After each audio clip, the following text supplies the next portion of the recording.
Pernah nggak sih Anda bingung milih investasi? Pengennya yang untung, tapi juga yang sejalan sama nilai-nilai pribadi kita. Kalau iya, kemungkinan besar Anda pernah dengar istilah ESG screening. Tapi apa sih itu sebenarnya dan gimana cara kerjanya? Nah, dalam beberapa menit ke depan, kita bakal bedah tuntas alat fundamental ini yang bisa jadi bakal mengubah cara pandang Anda soal investasi. Yuk kita mulai. Oke, ini dia peta perjalanan kita. Kita mulai dari dasarnya dulu, apa itu ESG screening, terus kita lanjut ke 3 pendekatan utamanya. Setelah itu kita lihat gimana screening ini jadi sebuah proses investasi yang formal, kita dalami juga soal data dan batasannya, dan terakhir kita akan simpulkan apa sih peran sejati screening dalam dunia investasi. Baik, mari kita mulai dari yang paling dasar. Jadi apa sebetulnya penyaringan atau screening ESG itu? Anggap saja ini filter pertama. Filter paling fundamental dalam perjalanan investasi Anda. Biar gampang, kita pakai analogi ya.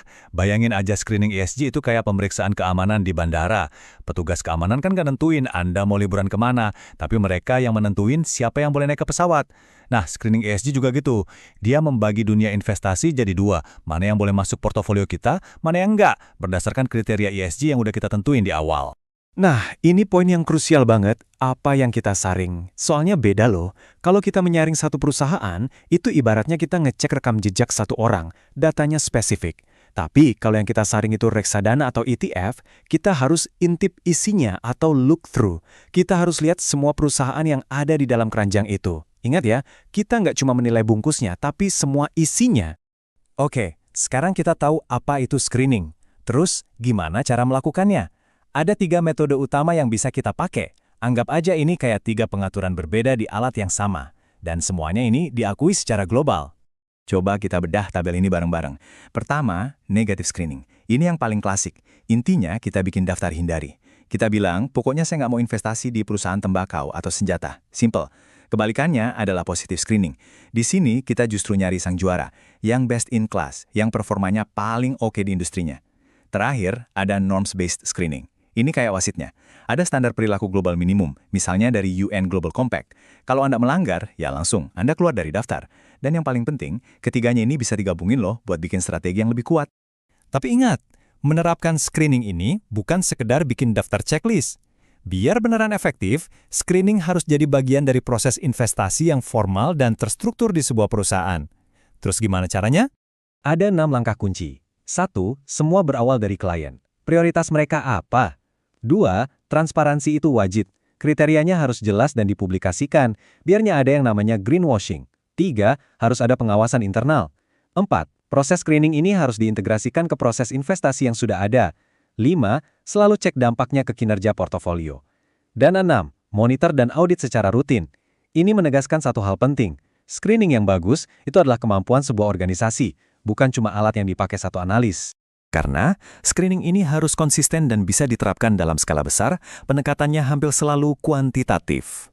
Nah, ini yang membawa kita ke dunia data, dan tentu saja segala keterbatasannya. Penyaringan ESG itu kan cara investor memfilter perusahaan berdasarkan kriteria lingkungan, sosial, dan tata kelola. Tapi pertanyaannya, gimana cara melakukannya secara objektif buat ribuan perusahaan? Nah, jawabannya ada di data kuantitatif. Pertama, kenapa sih prosesnya harus kuantitatif? Jawabannya simple, skala. Bayangin deh, kita harus menilai ribuan perusahaan. Biar efisien, prosesnya itu harus bisa diskalakan. Aturannya harus konsisten buat semua, dan datanya harus terstruktur biar gampang dibandingin. Kalau pakai analisis kualitatif yang subjektif, ya nggak bisa. Kedua, ada 2 metode utama buat pengukurannya. Ada yang namanya metric base. Ini tuh kayak aturan lulus atau gagal yang jelas banget.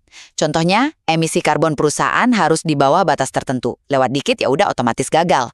Terus ada juga yang threshold base. Nah, ini sifatnya lebih relatif. Jadi perusahaan bakal dibandingin sama saingannya di industri yang sama. Cuma yang performanya paling bagus, misalnya 20% teratas, yang bakal dipilih. Terakhir, contoh di dunia nyatanya gimana?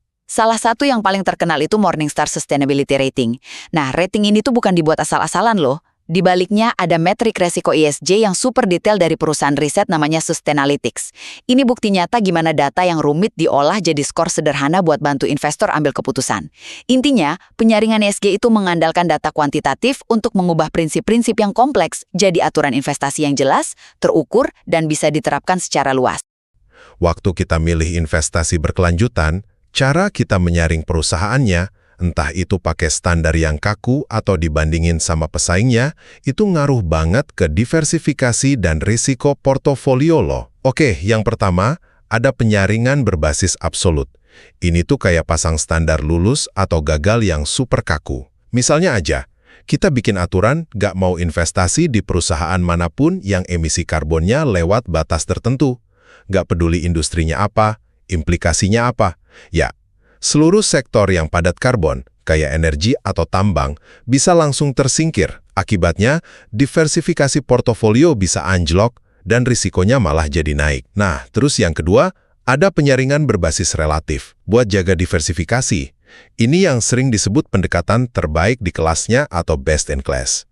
Jadi kita bandingin perusahaan sama teman-teman seindustrinya. Contohnya, kita tetap investasi di sektor energi, tapi kita cuma pilih perusahaan yang emisinya lebih rendah dari rata-rata industrinya. Dengan cara ini, kita tetap bisa punya exposure ke banyak sektor sambil milih yang performa ESG-nya lebih bagus. Makanya, ini dianggap lebih oke buat jaga portofolio yang terdiversifikasi. Pada akhirnya, milih antara absolut dan relatif itu adalah keputusan strategis soal gimana kita menyeimbangkan prinsip ESG dengan kesehatan portofolio investasi kita.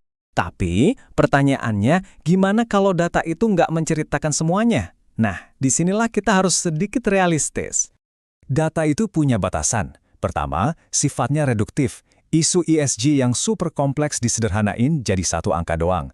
Kedua, data seringkali nggak bisa nangkep hal-hal lunak kayak niat baik manajemen. Dan ini yang menarik, ada paradoks. Kalau strategi Anda adalah investasi di perusahaan bermasalah untuk bantu mereka jadi lebih baik, portofolio Anda malah bisa kelihatan jelek di skor ESG saat ini. Pelajaran pentingnya, skor ESG itu nggak sama dengan niat ESG, dan juga nggak sama dengan dampak ESG. Yuk, kita lihat contoh nyata dari data Morningstar. Coba deh, fokus ke baris ketiga.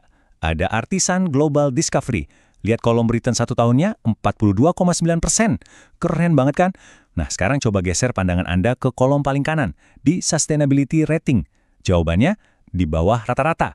Ini bukti nyata kalau kinerja keuangan yang ciamik itu belum tentu sejalan dengan rating ESG yang tinggi. Fenomena inilah yang dikenal sebagai paradoks Morningstar. Jadi sebuah reksadana bisa aja dapat skor ESG tinggi, tapi secara kebetulan. Mungkin karena alokasi sektornya memang di industri yang rendah karbon, bukan karena ada strategi ESG yang disengaja. Perlu dicatat ya, ini bukan greenwashing, nggak ada niat menipu, tapi ini adalah ketidakselarasan yang bisa bikin investor bingung. Kutipan ini merangkum semuanya dengan sempurna. Peringkat ESG yang berbasis hasil itu beda banget sama investasi ESG yang berbasis proses. Dapat nilai bagus karena kebetulan, itu jelas sangat berbeda dengan membangun proses yang solid untuk sengaja berinvestasi secara berkelanjutan. Terus gimana dengan aset yang nggak listing di bursa, kayak di pasar swasta? Prinsipnya sih bisa diterapkan, tapi tantangannya jauh lebih besar. Kenapa? Karena datanya terbatas banget. Makanya di sini, screening aja nggak cukup. Harus dikombinasikan dengan uji tuntas yang mendalam dan keterlibatan langsung dengan manajemen perusahaan. Aturan gampangnya, semakin privat asetnya, semakin lemah peran screening kalau cuma sendirian. Jadi, setelah kita bahas semua kerumitan ini, apa dong peran sejati dari ESG screening? Yuk kita tarik kesimpulannya. Gini, bayangin aja ini kayak pengecekan keamanan di bandara. Ini tuh filter awal buat nentuin perusahaan mana yang boleh masuk ke daftar investasi Anda, bukan analisis yang super mendalam soal tiap perusahaan. Pertama, prosesnya selalu dimulai dari tujuan Anda. Kalau tujuannya udah jelas, baru kita pilih pendekatannya. Ada 3 cara utama. Penyaringan negatif, ini buat nyingkirin perusahaan atau sektor terburuk, contohnya tembakau. Terus ada penyaringan positif, ini buat nyari yang terbaik di kelasnya. Atau yang berbasis norma, buat mastiin perusahaan nggak melanggar standar global, kayak hak asasi manusia dari PBB. Kedua, gimana cara ngukurnya? Nah, ini semua basisnya data kuantitatif, dan ada 2 pilihan. Ada basis absolut, ini kayak ngasih batas nilai yang kaku. Misalnya, emisi karbon harus di bawah angka tertentu. Gagal? Ya, langsung keluar. Tapi risikonya, portofolio Anda bisa jadi kurang beragam. Pilihan lainnya itu basis relatif, yang ngebandingin kinerja perusahaan sama rata-rata industrinya. Jadi jauh lebih fleksibel.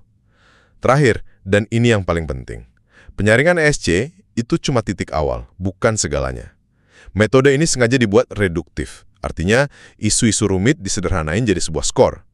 Ini nggak bakal bisa gantiin analisis fundamental yang mendalam atau dialog aktif dengan perusahaan yang kita sebut stewardship. Fungsinya ya cuma buat bikin daftar awal investasi aja. Jadi, penyaringan ESG itu saringan awal yang krusial, tapi ini baru permulaan, bukan akhir dari analisis investasi Anda. Oke, jadi ini dia kesimpulan terpentingnya.